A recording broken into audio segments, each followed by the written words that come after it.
We did have a great time last night. Just some great food, some great pie. I'm sorry, that made you all jealous. It was really good, and it's great to be able to be here with you. Last time I was here was 5 years ago, so if you're like, I don't really remember that guy, or maybe you're like, vaguely familiar, the bald guy, I think I've seen him before. But it has been a while, and it's just really great to be able to be back to worship together. Thanks for that time of worship. Those songs, as I was thinking of how the Lord's been working, just were so right on. A couple of them were new to me, and I really enjoyed that. I want to give you a bit of an update. You as a church have been so faithful in partnering with with our family and with the work there in Czech, and so I want to show you some things so that you have a bit of idea of what's been going on. What do they do over there? Maybe for the very first time, maybe you're like, I have no idea who this guy is, so this will be introductory. That's cool too. But we live in the Czech Republic, which I didn't put up a map this time. It's a really small country, but right in the middle of Europe. So if you ever looked at a map of Europe and you put your finger in the middle, you're about going to hit the Czech Republic. It's a nation of about 10.5 million people, not a lot of people, but predominantly atheists. Predominantly, they don't believe in anything at all. Most of them get up this morning on a Sunday, and it wouldn't even cross their mind that people might go to church, might worship, might think of God. And so we've been there for quite a while now, but continue to just sense that the Lord is leading us to continue on and work in there. There's my family. You can see them. So my oldest is just finished his second year of college, Josh, and he actually this week got back from 1 month trip to Belize where he was doing a mission, kind of an immersion program. Kind of cool to see him doing that on his own now. His other big news is he's engaged, which is kind of a big thing for our family. If you've ever had kids get engaged, that's kind of a big deal. And then my daughter, she just finished high school. Abby, she's 19. She's going to be heading to university this fall. So if you think of our family, if you've ever had to let your girl go, that's where I am. Not sure I'm ready for that. I think she's ready for it, but I'm not sure I am. But it's exciting. She's going to be going to university. And then my youngest, Jacob, he is 15, just heading into high school. And so when we go back in the fall, he's the only one going back with me. And I hope he's okay with that. That just means he gets all of Dad's attention. And I think that'll be good. I hope it will be. We serve with Global Partners, which is a mission organization that's in over 90 countries around the world, and in about 8 to 10, and I say that 8 in countries in Europe because we have some new work going on. And I work around with them, and our focus is mainly threefold. There's three kind of things we do. We shepherd, we equip, and we release. Love to be a part of all of that God is doing, both in the town where we live, Brno, good-sized city, it's about 500,000 people, so it's a big city, but around Europe. And the same thing, shepherding, equipping, and releasing. And locally, I do that. I pastor a local church called Brno International Christian Fellowship. And it's in Brno, but we have people from really all over the place that come. That's why we call it an International Christian Fellowship. People from Brazil and India and South Africa and Korea and Czech and around Europe. And so it's a real fun mix. I got to be honest, I really love that. I don't know if you've ever had the chance to study the Bible with people who come from a different place. It wouldn't have to be a different country, but just a different place in life. But there is such a richness to the experience of studying God's Word with people who are bringing just a different aspect, a different understanding. And I love that we get to study the Word together, and I shepherd that group. And a lot of what we do is similar. You would recognize those things because the goal is to see the church raised up and developed. So the goal, now we've been there a long time, over 18 years now. But the goal is not that missionaries would forever be around, but that really we would see the church developed and then reaching out itself. And so that's a part of it. So the things that we do, you would be familiar. We do teaching. And there are a number of different ways. On a Sunday, I would normally be teaching. Right now, I've trained up 6 others to take over the teaching role in the church while I'm gone. And retreats and conferences, and it's getting into the Word of God, helping people understand what God has presented to us and the life that comes from His Word. So we're involved in teaching. There's a lot of music in our church locally. They love to sing, and so they wanted to start a choir, which I'm not musical. My kids will agree and heartily ask me to stop singing every now and then when we're in the car. But in our church, they love music. And one of the things that we've found is that we love, I think similar, we love to open up as many avenues to people being able to join in our community as possible. One of those is the choir, actually, because people love to sing, and so they will come to sing. They might not even be a part of our church. Maybe they're not even believers yet, and we just invite them in. We're like, hey, that's great. If you love to sing, these are the songs we're going to sing. We're going to sing about God and His love, but you are invited to come and sing with us. And so that's fun at different times, and just some great people that are involved in the worship there. And then through fellowship, and for us, fellowship is kind of a core thing. And this might be because in the Czech Republic there are so few believers, and when people come, either they're coming from a different country or they're coming to the Lord in Czech, and there's just not a lot around them. They're not going to turn on the radio and find a Christian radio station. There's not going to go down to a bookstore and find any Christian books. It's just not there. And so the community becomes really important. Not codependent, but really interdependent. We recognize we need each other. And so community is a real key thing. So sometimes, especially during the summer, we'll just have a grill, or we'll just do things to just have time together. Because for us, fellowship, when I was growing up, fellowship is kind of like what you did after church. Right? And like we have church, and then we're going to have fellowship afterwards. But for us, it's really become a core thing that people need to know that they're connected in a community. So sometimes we'll be grilling. I like this when we're just grilling instead of having normally we do this here, sit down in rows and stuff too, but sometimes we don't. And someone will come and ask me, and I love it when they come and ask. They're like, so Pastor, we're out grilling and having some steaks or whatever, and they'll say, so when does church start? And I love this. I said, this is it. This is the church. The church isn't, you know this, right? Church isn't a service. It's not a program. The church is the people of God coming together to be encouraged, to bless, to stand together. This is the church. So sometimes we don't, because it's just so important that the relationships are there. So we really focus in a lot on that, and food's a good way to do that, I think. I'm partial to that.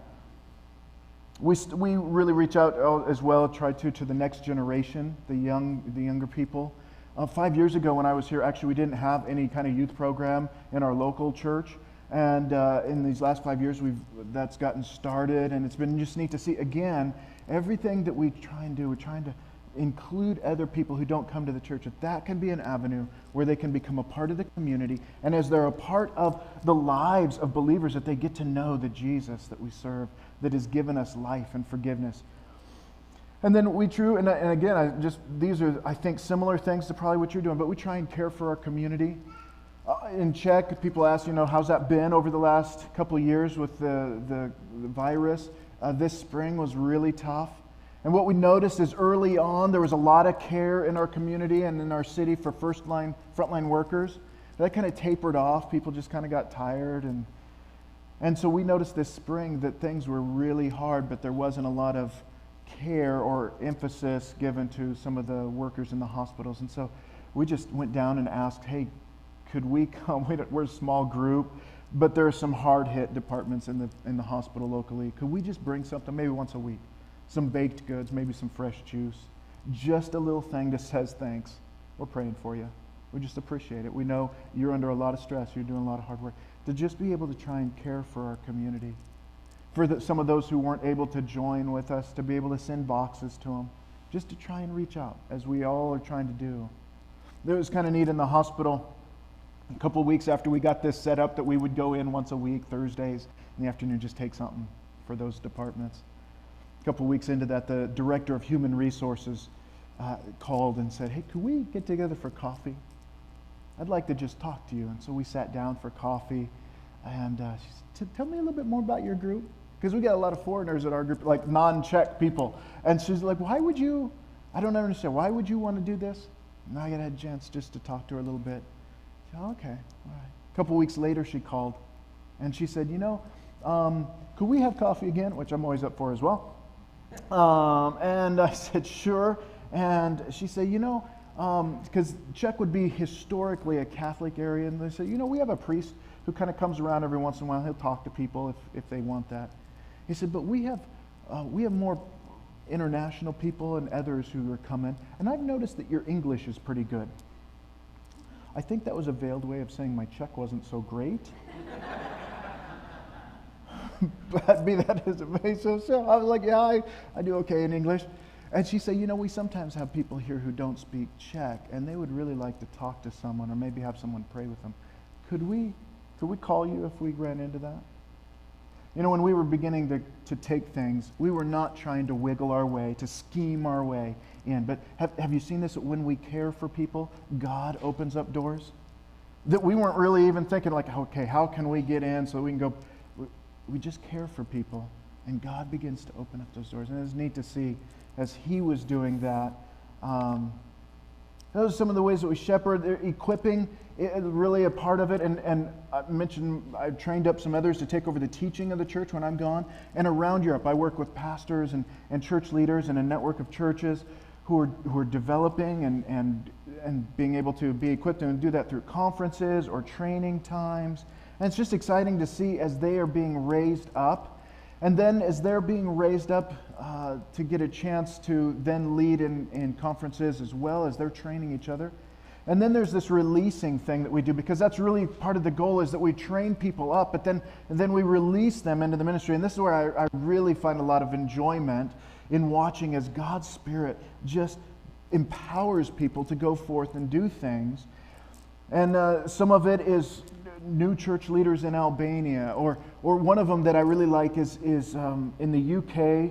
So the United Kingdom, work with a number of churches there in England, has really been hard hit. In fact, the churches that I work with, this small network of churches there, almost every family lost a family member during this last year and a half. Somehow related, not only to the virus, but somehow connected, that the virus kind of tipped the scale for them. We lost 3 pastors in those churches there. Hard hit area.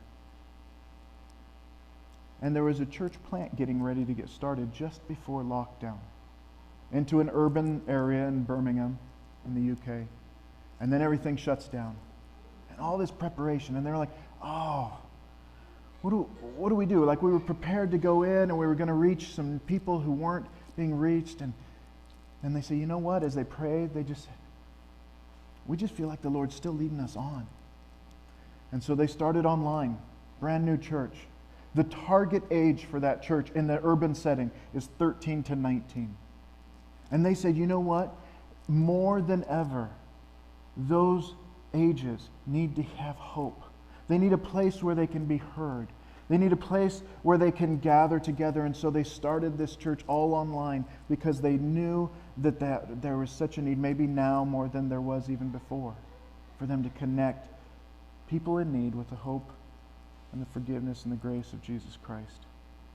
And I love that God is working in ways. One of the other things that we've seen is that we've seen as we raise up leaders in Europe, that they begin to take care of each other. I mentioned in the UK it was really a hard-hit time. And one of the things that they saw is that there was a lack of understanding of how we are to grieve. How is it that the church people, the believers, are to mourn? And so they put together a training that was called Believers and Bereavement. And I, because it was virtual, I was able to attend. And they did a fantastic job of just understanding that lamenting or this grieving thing is not something that is outside of what Christianity is about, what following Christ is about, but that it's a part of it, that we can do that in the context of it. And how are we to do that? How are we supposed to grieve at times as believers? Because I think there was this thought that Christians are victorious and joyful, and so there's this short time, but then we get back to the joy. And there's just been such a hard-hit time. And so they went through this training and shared it with others, such a fantastic thing. We asked them, hey, would you do this for the rest of the churches around Europe that we work with? That we would understand not only as believers how do we grieve, but how do we walk alongside others who are grieving? That we could minister to them the grace and the love of Jesus in a time of intense hurt. It's been fun to see God work, and so all of those pictures, so you don't have to look at me the whole time there, but I want to say thanks. We just really appreciate all of that that's going on, and whether you see it week to week or month by month, I want you to know that those things are taking place, that God is working, and it's in response and in partnership with how His church is responding. And you're a part of that, and we appreciate that. And I would just ask you to continue to pray. You can pray for our family as we go through these transitions, as I leave a daughter in the States, and as I go back as my son's getting married. We appreciate your prayers for our family, definitely, but pray for the people in Czech, people around Europe, that they would be softened to understanding and to searching for God, that they would have the opportunity to hear and know. And then, and I always throw this in, I always want to say, to put back to you, and consider as you're praying, is there something that God is leading you to in regards to reaching out beyond? And sometimes that is a long ways away, but sometimes that's just close. And God, I think, leads us step by step. At least that's my experience, that He leads us step by step. And so if you say, you know what, I haven't been doing anything with global ministries or global missions, or that's just not a part, would you just consider saying, you know, once a month I'm going to pray? Or maybe you say, well, yeah, about once a month. Would you consider one step? Would you consider maybe once a week saying, I'm going to be praying for what God's doing around the world? For our family, you support other missions. Maybe you say, you know what, I've been praying, but maybe my one step that I should consider is there something a little bit more? Something a little bit more active? Or perhaps there was a time where I was sitting where you are, and God began to speak to me about being willing to go. Oh, maybe it's not a long distance. Maybe it's just to a different, someone out of our comfort zone. Maybe it's a different culture that I'm going to reach out to. Maybe it's a different language. Maybe it's a different ethnic group. Maybe it's just something beyond that God would ask me to consider. Am I willing to follow Him and reach out beyond? Maybe God would give you the great privilege someday of going to another country to serve Him. I just always want to put that to people, that they would be open to considering that. It's been neat to see as God's been working these last 5 years. Thanks for letting me share a little bit of an update. God's been working in our lives too, in my life. 5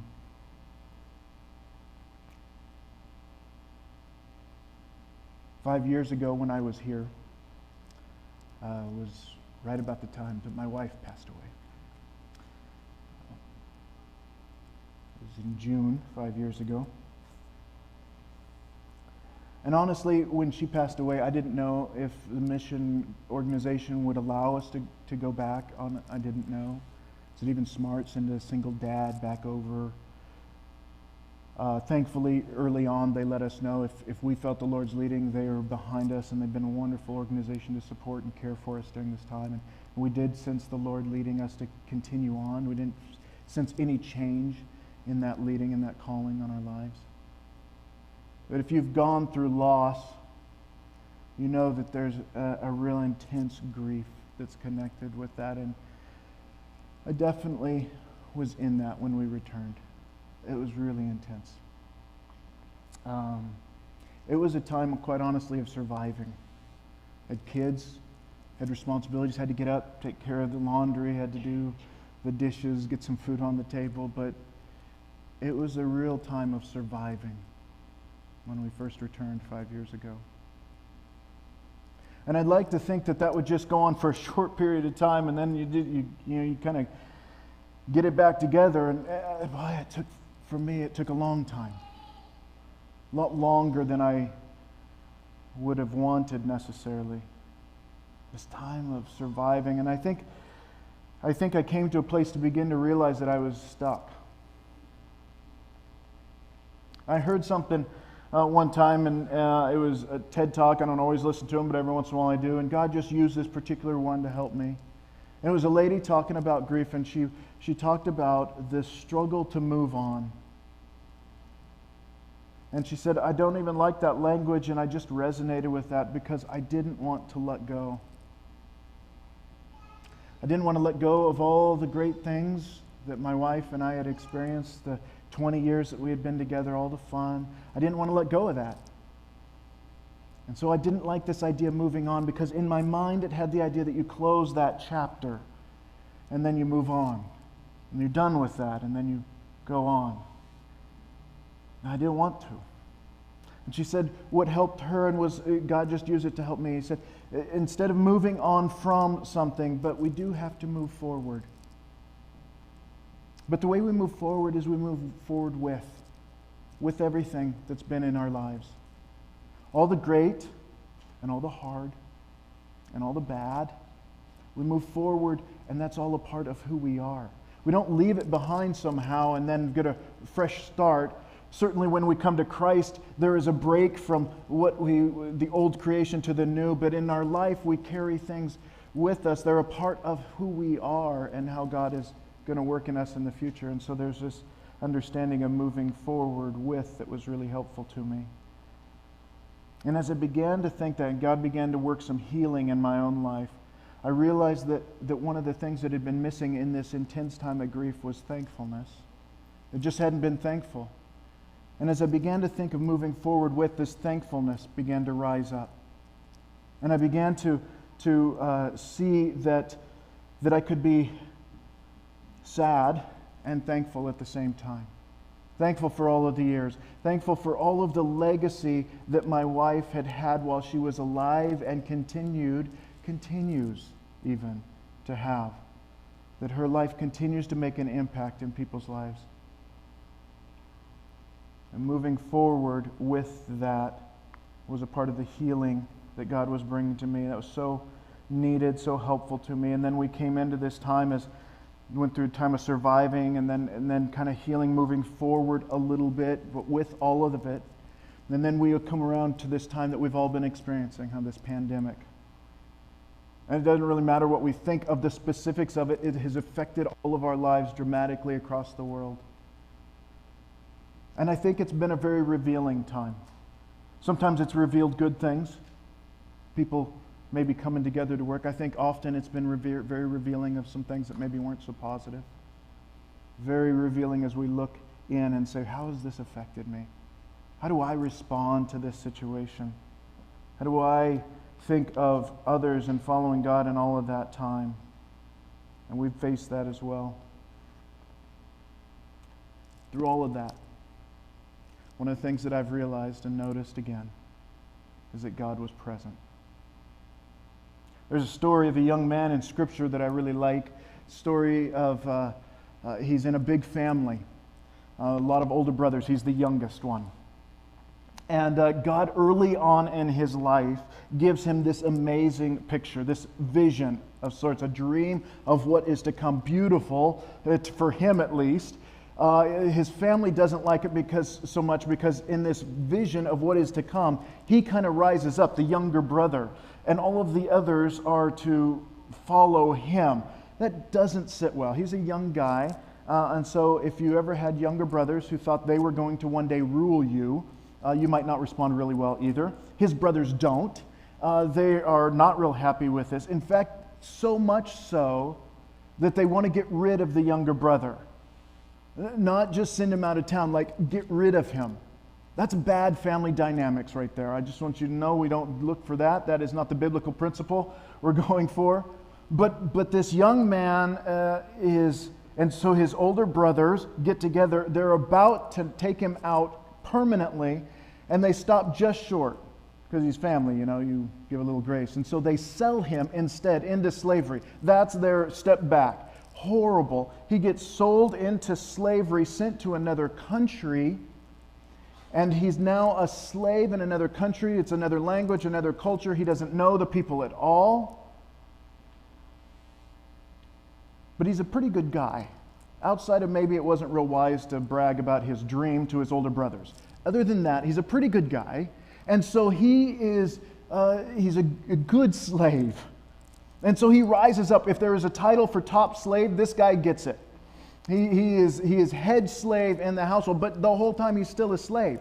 He's not free to do what he wants. He's the slave in there. And then, in the midst of him doing well, he's a trustworthy, faithful worker. In the midst of that, him living that out, he is falsely accused. Because he's a slave, he has no appeal. There's no recourse for him. He has no rights. He's falsely accused and he's sent to jail. He's rejected by his family. He's sold into slavery. He's falsely accused. He's sent to jail. But he continues to live out who he is. He's a good, trustworthy guy. He's going to do the right thing. And so in jail, again, I don't think there's a title for this, but he's top jailer or top prisoner. Not jailer, he's the top prisoner. And so he is kind of helping out. He's in charge of it. And then just when there seems to be maybe a sliver of hope that maybe he could get out, he's forgotten. He goes from having a God-given vision of something amazing, and then everything in his life after that seems to go the other direction, go from bad to worse, to worse, to worse. And he's sold into slavery, he's rejected by his family, he's falsely accused, he's in prison, and then he's forgotten in prison. And when I read his story in Scripture, and it's interesting, it's in the latter part of the book of Genesis, which, by the way, has some amazing stories. Genesis does. I mean, there's the creation, there's the flood. I mean, these are big stories. You know the story that gets the most time in Genesis? It's this guy's story. And here he is, forgotten, in jail, and yet he continues to live out. And I read that and I think, Joseph, that's his name. Joseph, how is it you get up the next morning and continue on? And here is it, this last 5 years, I needed to hear from Joseph, from God through Joseph. Because I'm like, how do you get up when you had something great that God was giving you, and then life begins to tumble? When life begins to fall apart, when our world doesn't go better, it goes worse. How is it you get up the next morning, Joseph, and continue to live a life that is honoring to God, that is trustworthy in your actions, that is faithful to others? How do you do that? How do you not just throw in the towel and say, forget it, this isn't working, I'm going to just go do my own thing? How is it, Joseph, that you continue to honor God when everything seems to be going the wrong direction and your world is falling apart? I don't know if you have felt at times, and maybe you don't have to think back all that far to find times in your life, in your world, where you felt like things were falling apart. Or maybe you look around at the world that we live in and you feel like the world is falling apart. And the question is, how do we get up tomorrow morning? How do we get up next week? How do we continue to live in a way that honors God? How do we do that, Joseph? Because he seemed to do that in the worst of circumstances. And here's what I think Joseph had figured out, that God has been teaching and helping me to understand over these last years, is that Joseph was able to get up and live that way because he was absolutely confident that God was with him. Absolutely confident. No question in his mind. But you know what I think? I think that's a thing here. And what I've had to learn is the depth of that, is that not only is that true here, that we know that if you study Scripture, like, okay, yeah, I got that. That's a good theological truth. God is present with me. But I think what Joseph understood is beyond just that he knew God was present, and he realized and he experienced that God is enough. That if nothing else stays, if tomorrow the world would fall apart, if tomorrow I get sold into slavery, if I get rejected by my family, if tomorrow I am falsely accused and I'm forgotten in prison, I will continue, because not only is God present, but God is enough. And I think Joseph knew that without a doubt. Because I don't know how else you get up and continue on. And I think what God's been teaching me over these last couple of years especially is the depth of that reality. Is that when other things seem to be falling apart, God is present and He's enough. He's enough. At the very end, when Jesus is getting ready to leave His world, the disciples are there with Him, and their world had just gotten shaken because their Savior had died on a cross. And their world had fallen apart. But He rises from the dead, and so He's with them. And at the very end, Jesus is getting ready to send His disciples out. Here's what I want you to do. He says, all authority, I want you just to know this. Jesus says, all authority is mine now, so here's what I want you to do. I want you to go. I want you to go to other people. I want you to go out. I want you to make disciples. I want you to teach them. Everything that you've experienced, everything you've heard, go out, baptize them. I want you to go and do that. And here's the way. Do you remember this? Here's the way I want you to go. I want you to go knowing this without a shadow of a doubt. I'm with you, always, even to the very end. Even to the very end. Jesus knew that we didn't have it in us. Jesus knew that sometimes there would be hard times that would come. Jesus knew that there would be times when our worlds and our world would fall apart. Jesus also knew if we would cling to this one thing, that we could continue to walk forward tomorrow morning and next week and next month. I'm with you always, even to the very end. There's a verse in John chapter 15. I'll just read it quickly. John chapter 15, verse 4. Jesus, it's near the end when He's talking to people. And I think, okay, so Matt, if that's true, if God is with us and He is enough, what do I do with that? How does that help me? Because Joseph's world, because he was confident of that, Joseph's world didn't just suddenly get better, did it? So how does that help us? And John writes this down, Jesus talking here, and he says, here's what I want you to do with it, Jesus says. He says, remain in me. Remain in me. He says, if I am enough, then just remain in me. And I will remain in you. He says, no branch can bear fruit by itself. It must remain in the vine. How is it that we get up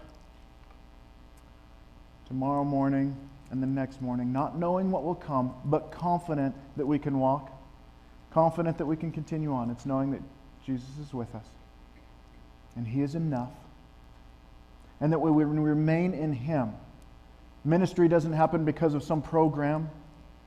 It's not something, we don't figure out something and we're like, oh, now we got it figured out, now the world will come to Christ. No, it's when we remain in Him, He's with us. He says that's where there's fruit. When we live in that confidently. God is enough.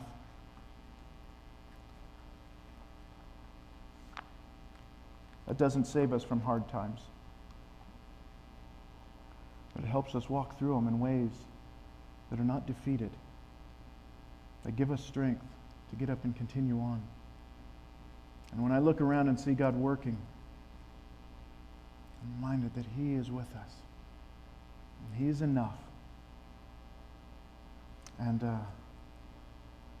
I hope that can be of some encouragement to you as well, as it's been helpful to me to be reminded of that.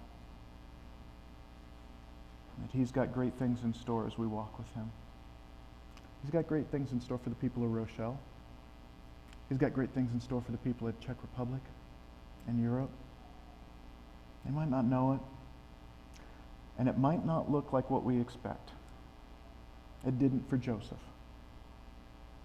But if you know the rest of Joseph's story, there was a day where he was able to save his family and save a nation